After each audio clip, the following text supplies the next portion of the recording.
propos du nouvel outil Kawasaki qui est juste derrière moi, la nouvelle ZX-10R.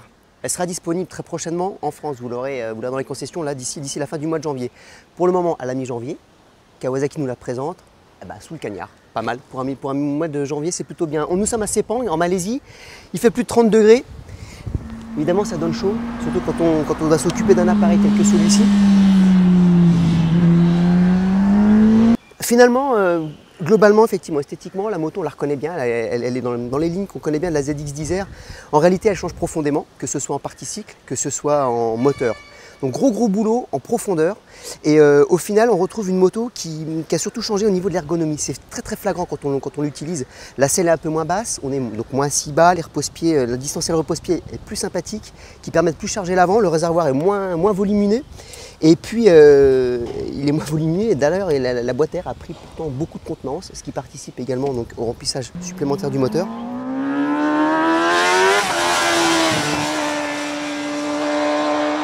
Et au final, on se régale parce que la moto, elle est confortable, elle prévient vraiment très bien, elle rentre très fort en virage. À Sepang, c'est la particularité d'être un circuit qui est très rapide avec malgré tout quelques épingles où on doit forcément passer en première.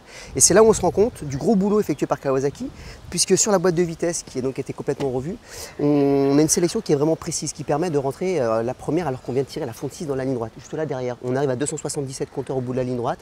On peut passer en première là-bas, tout se passe plutôt bien.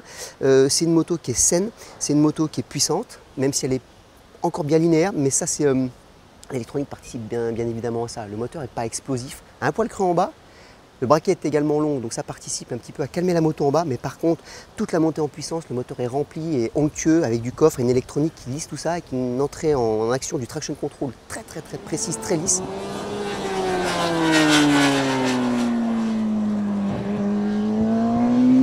Et au final, des grosses températures, rouler ici avec des slicks et avec la nouvelle ZX-10R, ouais, c'est un bonheur, surtout quand il fait -5, -10 en France.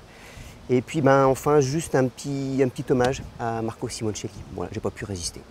Allez, on vous donne rendez-vous dans le papier pour vous en dire beaucoup plus avec des images en détail du moteur, de la nouvelle fourche Showa en coupe, un paquet de trucs quoi. Là, je vais le mettre à l'ombre, passer de 35, on va se mettre à un petit 28 degrés, ça ira mieux.